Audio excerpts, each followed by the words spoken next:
Hello, Slumber Seekers, and welcome to the Slumber Tales podcast, where we read to you some of our favorite stories. My name is Finian Schwartz, and I'll be your storyteller tonight. If you have a favorite story that you'd like us to read, share it with us. You can leave a comment if that's available, or email us at myslumbertales@gmail.com. That's myslumbertales@gmail.com. Now, without further ado, let's jump into our story for tonight.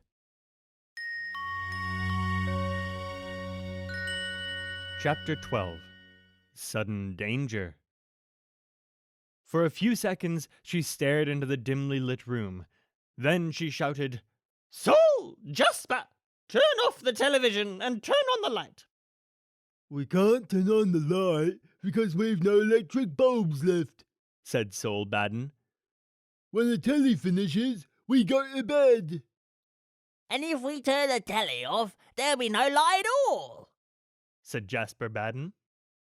"Well, turn the sound off anyway," said Cruella angrily. Jasper did as he was told, and the little figures moving on the screen were suddenly voiceless. The cad pig yapped indignantly. Mrs., who was crouching low in the midst of her family, instantly hushed her. Pongo also crouched low, got ready to spring at Cruella if she attacked any pup. But she seemed scarcely to notice any of them. Those near her shrank back as she strode into the room. "I've got a job for you, my lads," she said to the Badens. "The pups must be killed tonight, every single one of them." The Badens gaped at her. "But they're not big enough to be made into fur coats yet," said Saul. "The largest ones are, and the little ones can be made into gloves. Anyway, they've got to die before someone finds them. There's been so much in the papers about the Daly's dogs. All of England's on the hunt for the Dalmatians." "But how could anyone find them here?" said Jasper Baden. "Why can't they just stay on growing bigger and bigger?" "It's too risky," said Cruella. "Someone might hear them yapping and tell the police. My husband's going to ship the skins abroad, except the ones I keep for my own coat. I shall have it reversible. Persian lamb on one side and Dalmatian dog on the other. And wear the dog inside until people forget about the Daly's pups. When that happens, I'll collect another lot and we'll start our Dalmatian fur farm again. But this lot must be got rid of quickly." "How?" said the Badens both together. "Any way you like. Poison them, drown them, hit them on the head. Have you any chloroform in the larder?" "Not a drop," said Saul Baden. "And no ether either." "We can't afford luxuries," growled Jasper Baden. "Drown them then." "Dogs can swim," said Saul Baden. "Anyway, the pond's less than a foot deep." "Then you must hit them on the head," said Cruella. Saul Baden had gone pale. What? Hit 97 pups on the head?" he said shakily. "We couldn't do it. Have pity, Mrs. de Vil. We'd be wore out." "Listen," said Cruella de Vil. "I don't care how you killed the little beasts. Hang them, suffocate them, drop them off the roof. Good gracious! There are a dozen lovely ways. I only wish I had time to do the job myself." "Couldn't you make time, Mrs. de Vil?" said Jasper. "You do it so beautifully. It'd be a pleasure to watch you." Cruella shook her head. "I've got to get back to London." Then a fiendish look came into her eyes. "Here's an idea for you. Shut them up without food and then they'll kill each other." "But they'd make such a horrible noise about it," said Saul Baden. "We'd never be able to hear the telly." "Besides, they damage each other's skins," said Cruella. That would ruin their value. You must kill them carefully. Then you can start the skinning." But we can't skin them, wailed Jasper. "We don't know how." "My husband will show you," said Cruella. "We'll both drive down tomorrow night, and we shall count the bodies. Just remember that, will you? If you've let even one puppy escape, I'll turn you out of hell hole. Now, you'd better get busy. Good night." Fortunately, few of the pups knew enough human to understand Cruella's words fully, but they all felt she was evil. And as she made her way to the door, she aimed a kick at a small pup who was dangerously close to her. It was more frightened than hurt, but it gave a loud wail of anguish. Several of the bigger pups snarled indignantly at Cruella. Lucky, remembering the time he had nibbled her ear, barked out hastily, "Don't bite her, chaps! She tastes hot!" So Cruella got to the door unhurt. She flung it open, and the moonlight shone on her black and white hair and her absolutely simple white mink cloak. Then she looked back at the room full of puppies. "Goodbye, you horrid little beasts," she said. "I shall like you so much better when you're skins instead of pups. I shall simply love the ones who are made into my own coat. How I'm looking forward to it." They saw her walk out, past the pond which reflected the black house, and on to the great iron gates, which she unlocked and locked again behind her. Then, through the silent winter night, came the sound of a powerful car driving away, followed by one strident blast from the loudest motor horn in England. How well Pongo and Mrs. remembered that terrifying sound. It took them back to the happy evening when they had stood beside the striped black and white car on the outer circle. How safe and contented they had been then, little guessing what dangers lay ahead. Jasper Batten hurriedly shut the front door, saying, "If we've got to do the pups in, we'd better keep them all in one place." Pongo felt stunned. If only he could think!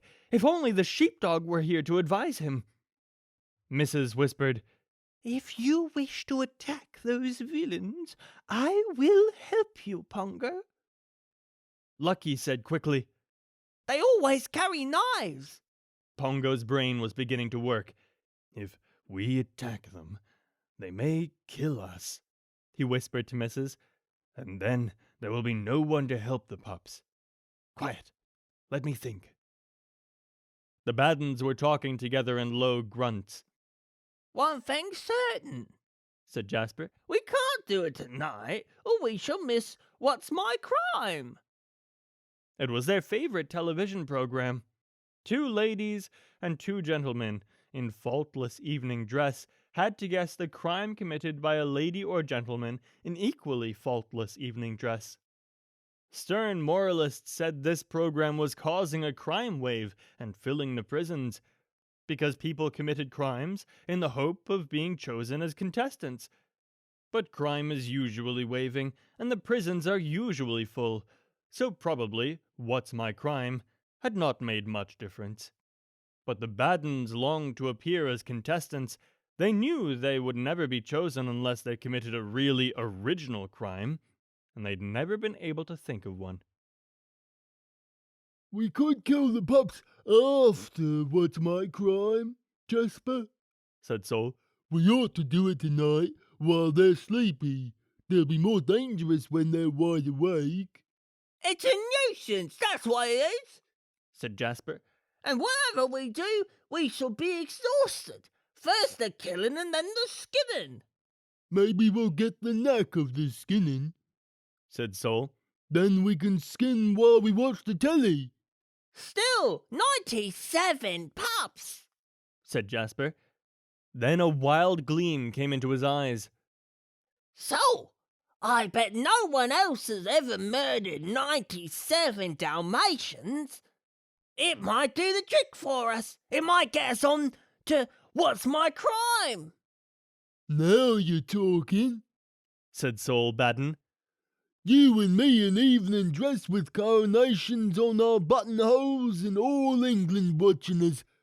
But we must think out some really striking way to do our crime. Could we skin them alive? They'd never keep still, said Jasper. What about boiling them? Pongo whispered to Mrs. We shall have to attack. It's our only hope. I'll get the biggest pups to help you, said Lucky, quietly. We'll all help. I can bite quite well. And then something happened. The Cadpig, whose eyes were fixed on the silent television screen, gave 3 short, sharp barks. No human ear would have known that those barks meant, What's my crime? But the Baden brothers, startled by the noise, looked toward the Cadpig and, in doing so, noticed the television screen. Saul Baden let out a roar of rage. Jasper Baden gave a howl of misery. It was on. What's my crime? But without any sound, of course. They were missing it, their favorite of all programs. And just when, for the first time, they had hopes of appearing on it, they hurled themselves at the television set. Saul turned the sound on full blast. Jasper adjusted the picture. Then they flung themselves down on their mattresses, grunting with delight. They won't stir for the next half hour, whispered Lucky. At last, Pongo's brain sprang into full action. Instantly he whispered to Lucky, March the pups out to the stable yard. Your mother and I will mount guard over the Badens. Lucky whispered, If we could go out through the larder, we could eat tomorrow's breakfast on our way. That's the door by the fireplace. It's bolted, but I expect you can unbolt it. Can't you, Father? Pongo had never even tried to unbolt a door, but he had seen the sheepdog do it. Yes, Lucky, he said firmly. I can unbolt it. They tiptoed across the kitchen. Then Pongo stood on his hind legs and took the bolt in his teeth. It would not budge. He rested his teeth and took a good look at the bolt. In the light from the fire, he saw the knob was turned down and would have to be raised before the bolt would slide. Now, we shan't be long, he said to Lucky, and again took the knob in his teeth. He raised it, tried to slide it. Still it would not slide. He thought, Lucky will lose confidence in me. And he dragged and dragged until he thought his teeth would break. Then he began to fear that if the bolt did shoot back, it would make a loud noise. Just then there was a burst of applause from the television. Someone had guessed a contestant. He had stolen 200 bath plugs from hotels. Pongo made a desperate effort. The bolt shot back. The larder door swung open. I knew you'd do it, Father, said Lucky proudly. Just a matter of knowing how, said Pongo, running his tongue round his teeth to make sure they were all still there. A cold draught came from the larder. It had been the dairy when Hell Hall was a farm, and there were wooden slats instead of windows. The moonlight shining in through the slats made bright stripes on the stone floor. Meat for the puppies' breakfast was already set out in long troughs, because the Badens hated working in the early morning. There were small troughs for the little pups and big ones for the larger pups. Pongo said to Lucky, Wait until I get back to your mother. Then, while she and I stand ready to attack the Badens, march all the pups in here. Tell them no pup is to eat until the last pup has a place at a trough. I will join you then and give the word to start eating. It was remarkable how quickly the pups left the kitchen, under Sergeant Lucky's whispered directions. Row after row marched out like children leaving a school hall after prayers, except that the big pups left first, as they were nearest the door. Pongo and Mrs. watched the Badens anxiously, for the hundreds of little toenails made a clitter-clatter on the kitchen floor, and there were a few scuffles, snuffles, and snorts, though never even the smallest bark, for the pups guessed their lives depended on their silence. But the Baddens had eyes and ears for nothing but television. Lucky left his own brothers and sisters to the last, and last of all to leave was the Cadpig. She was an intelligent little puppy, and quite understood that she had to escape, but oh, how she hated leaving the television. She went out backwards, still staring at the screen. Then Pongo and Mrs. sped swiftly, silently across the big red kitchen. They looked back from the larder door and saw that the Baddens had not stirred. "How much longer will what's my crime last?" whispered Pongo. 20 minutes, said the Cadpig, promptly and wistfully. Pongo and Mrs. closed the larder door. The bolt on the inside was low down and easy to manage. Pongo shot it home at once, while the pups looked on admiringly. Every pup had its place at a trough, but not one lick of food had been eaten. 1, 2, 3, feed, commanded Pongo. In 59 seconds flat, every scrap of food had been eaten. "But what about you and Mother?" said Lucky. "I think I can find the Baddens' Sunday dinner." He found it on a shelf, 2 steaks, rather poor grade, but Pongo and Mrs. swiftly ate them. Then Pongo gave troops the right to forage and led a search through the larder. Everything edible was eaten, the big pups sharing with the little pups most fairly. "Anything in that cupboard?" said Pongo at last. "Only coke for the central heating furnace," said Lucky. "Well, the Baddens won't find anything to eat tomorrow, will they?" "Let them eat coke," said Pongo. The entire meal had taken nearly 5 minutes. Pongo now felt he must get his troops out of Hell Hall as fast as possible. There had been no time to think out plans for the future. He was counting on the Colonel's advice. All that could be done now was to lead the pups to the folly. The outer door of the larder was easily opened. Then across the old orchard they went, and in at the door which the Colonel had so thoughtfully propped open. Mrs. gave one backward glance at Black Hell Hall under the full moon. What would the Baddens do when they found not one pup in the kitchen? There was not enough room for 97 pups on the ground floor of the folly, nor would there have been in the crowded upstairs rooms, so Pongo marched everyone out onto the heath. As the last pup marched out, the sheepdog arrived. At first he thought Pongo had recklessly begun the escape too soon, but when he heard the true facts, he praised Pongo highly, and was particularly pleased that all pups had been fed before escaping. "That was Sergeant Lucky's idea," said Pongo proudly. "Good work, Sergeant Major," said the Colonel. "But where are we to go?" asked Mrs. anxiously. "Look, the puppies are shivering." They were indeed, for though it was not freezing, it seemed terribly cold to them all after the warm kitchen. The sheepdog looked worried. Not that anyone could see this, as his expressions were always hidden by hair. What was he to do at a moment's notice with 97 Dalmatian puppies and 2 full-grown Dalmatians? At last he said, "Our big barn, for the night anyway. Pups can keep warm in the straw. It's only half a mile across the heath." Half a mile! How little to Pongo and Mrs.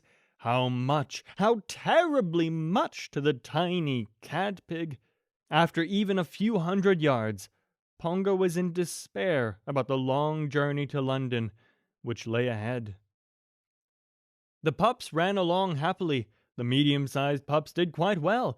Even most of the smaller pups looked as if they were capable of a reasonably long walk.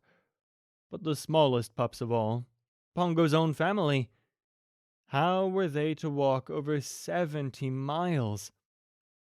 Lucky, Patch, Roly-Poly, and the other boys struggled along bravely, but the girls stumbled and panted and had to have many rests. As for the Cadpig, she would never have reached the farm at all if the sheepdog had not given her a lift. He lay down and she climbed onto his back and held on to his long hair with her teeth. Even so, she nearly slipped off twice. "She could never stay on our smooth backs," said Mrs. Topongo. "If only I could wheel her in a doll's perambulator." "You couldn't walk to London on your hind legs," said Pongo, "even if we had a perambulator." At last they reached the big barn at the back of the farm where the Colonel lived. The tired pups snuggled into the hay and straw and instantly fell asleep. Pongo, Mrs., and the Colonel stood at the door, trying to make plans. The Colonel said, "I can't keep you here long. You will be found. Besides, I couldn't feed so many. We must get you to London by easy stages, just a few miles a day." "But where shall we sleep? Where shall we find food?" said Pongo anxiously. "It'll need tremendous organization," said the Colonel. "I hope to arrange the first stage at once, by midnight barking. I must bark some distance from the farm, or I shall wake my pets." Pongo offered to bark with him, but the sheepdog would not hear of it. "No, you must rest. It's now nearly 10 o'clock. If my plan goes well, I shall wake you at 4, when there'll still be over 3 hours of darkness. That'll be long enough to get you to the place I have in mind." "But my smallest daughter is so weak," said Mrs. "How can she make any journey?" The Colonel smiled. Not that anyone could see that. "I have a plan for the little lass," he said. "Now sleep. Sleep, both of you."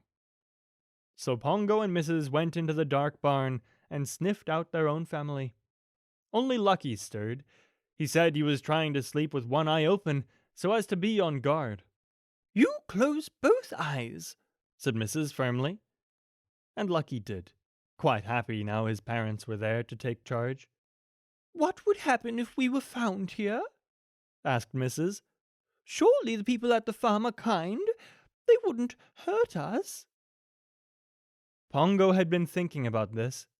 He guessed that as there had been so much in the papers about himself and Mrs. and their family, they might all get safely returned to the Dearlys. But the other puppies, what would happen to them? Even the dear, kind Dearlys would not take in 82 puppies they did not know. The poor things would be sent to a police station. Anything might happen to them. But if once the Dearlys saw them, then all the puppies would suddenly belong to the Dearlys, just as they had suddenly seemed to belong to him in the dark kitchen. Somehow, he must get them all to London. Mrs. felt just the same, but she did not see how the Cadpig and some of her sisters would make the journey. "Well, sleep now," said Pongo, giving her a loving lick. "Are you glad you didn't, after all, have to bite a human?" "The Battens are no more human than Cruella is," said Mrs. "Still, I'm glad I didn't have to spoil my teeth." They would not have fallen asleep so easily if they had known what the sheepdog had just seen. Across the heath, lanterns were moving. The Battens were out, searching for the missing puppies. Chapter 13. The Little Blue Cart. Pongo was dreaming he was back in Regent's Park, running after a stick thrown by Mr. Dearly, when a light tap on his shoulder woke him. It was Lieutenant Willow. "The Colonel's compliments, and would you and your lady please come to him?" Mrs. was sleeping peacefully. Pongo woke her gently, wondering what dream she would be leaving, and if the dark barn would look as strange to her as it had to him a moment earlier. She sprang up at once, dazed and anxious. "Oh, well," said the cat, soothingly. "Food and shelter are arranged for 2 days ahead. Reception for the midnight barking was excellent. Please follow me now." She made no mention of the Baden brothers with their lanterns searching the heath. It was still quite dark as they left the barn and crossed the farmyard. The cat led them to the back door of a large white farmhouse. "Help me to push the door," she said. "The colonel has unbolted it." The door opened easily. They went through a kitchen and along a passage, at the end of which was an open door and a glimmer of light. The cat led them through the doorway, and they found themselves in a nursery, lit by a nightlight. At the far end, the sheepdog stood beside a little painted bed in which was a very wide-awake 2-year-old boy. "This is my pet, Tommy," said the colonel. "He very much wants to meet you." Pongo and Mrs. went to the little boy, and he patted them both. Then he made some odd, chuckling noises. They did not sound like human, nor did they sound like dog.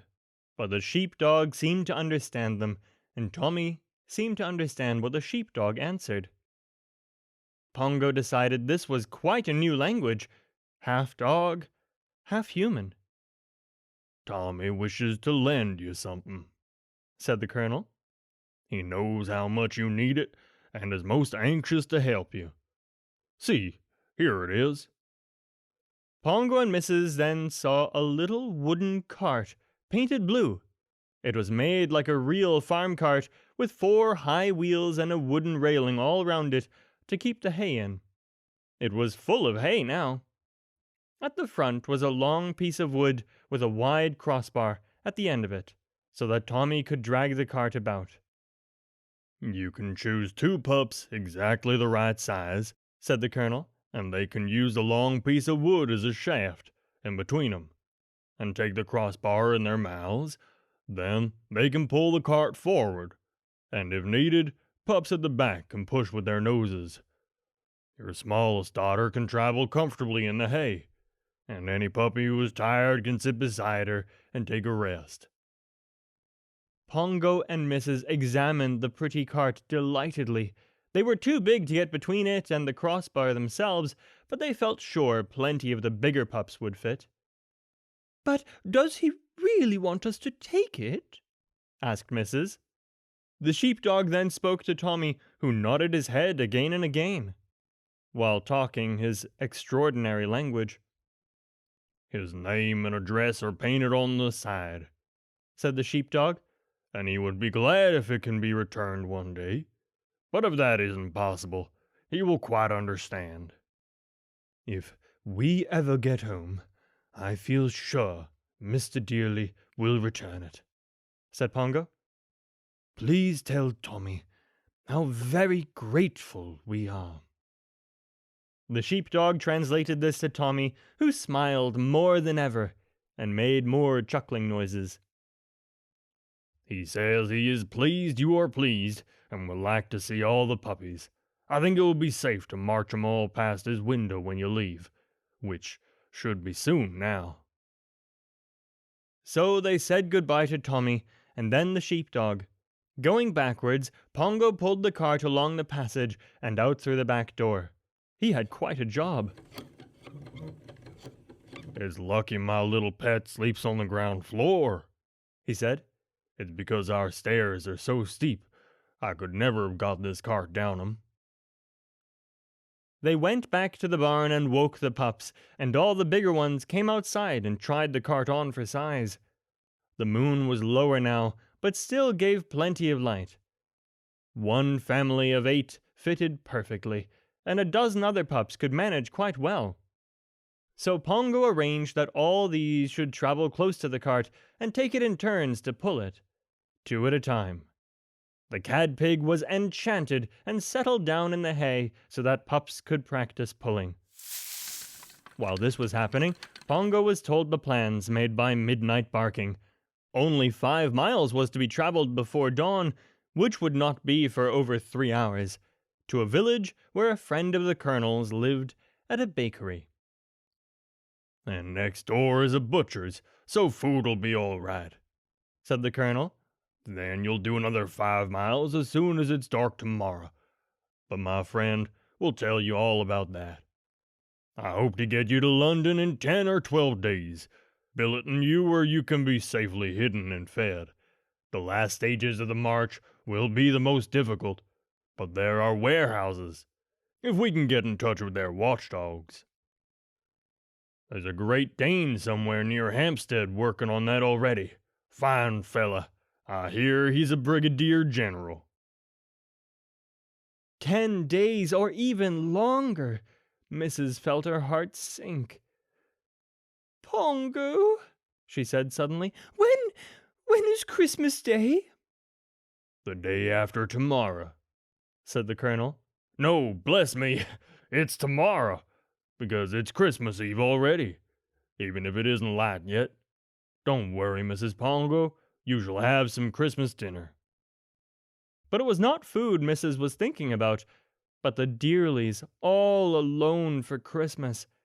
Sometimes she forgot them for an hour or two, but never for very long.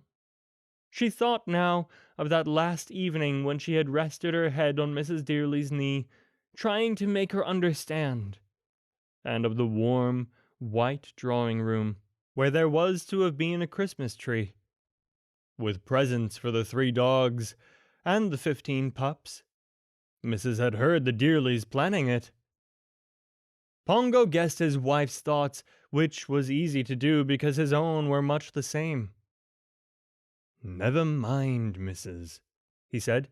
"We'll be home by next Christmas." The pups who were to take turns at pulling the little blue cart were now quite good at it. "Then off you go," said the Colonel. "But first, our cows have asked you in to have a drink with them." He led Pongo, Mrs., and all the pups into the dim cowshed where the hay still smelt of summer weather. The head cows, Blossom and Clover, were waiting to welcome them and tell them how to drink at the milk bar. The pups found this easy, especially those who could remember being fed by their mothers, though the smaller pups had to stand on their hind legs and be supported by other pups. The long, warm drink of milk made a splendid breakfast. At last, after all their kind hostesses had been thanked, it was time to start. Tommy stood at his window peering into the moonlight, watching them march past. Pongo and Mrs. wrinkled their noses at him in their best smile. Every pup turned its head, except the cadpig, who lay on her back in the hay-filled cart and waved all her 4 paws. Pongo said to Mrs., "How different Tommy is from that bad little boy who threw a stone at us." Mrs. said, "The bad little boy was only bad because he had never known dogs." And she was probably right. The Colonel took them to the crossroads and started them on their way. "Now, I wish I could come with you, but I've a job to do," he said. Then he and the cat, who was riding on his back, said goodbye hastily and went off so fast that Pongo had to bark his thanks after him. The Colonel barked back that Sergeant Major Lucky could now be a lieutenant, then galloped out of sight. Pongo stared in astonishment, wondering what job had to be done in such a hurry. It was a long time before he learned the truth. The Colonel had just been informed by Lieutenant Willow that the Baden brothers, having failed to find the puppies on the heath, were now on the outskirts of the village, less than half a mile behind the Dalmatians. He could think of only one thing to do, and set out to do it, with great pleasure. He galloped until he saw the Baden's lanterns ahead of him. Then he told the cat to get off his back. The minute she was off, he hurled himself at the Badens and bit both brothers in the legs. Seldom can 4 legs have been bitten so fast by one dog. The Baddens howled with rage, fear, and pain, dropped their lanterns, and limped back to Hell Hall as quickly as possible. It is difficult to limp well when you are lame in both legs. They never knew what bit them. They only knew it bit them hard. "Good work, Colonel," said Lieutenant Willow. "I'm promoting you to captain," said the sheepdog. Then he gave a modest little cough. "Oh, by the way, I've just made myself a brigadier general."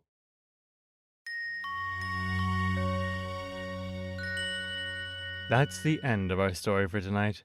We hope you enjoyed. If you want to put your favorite story forward, our email is myslumbertales@gmail.com. Sleep tight.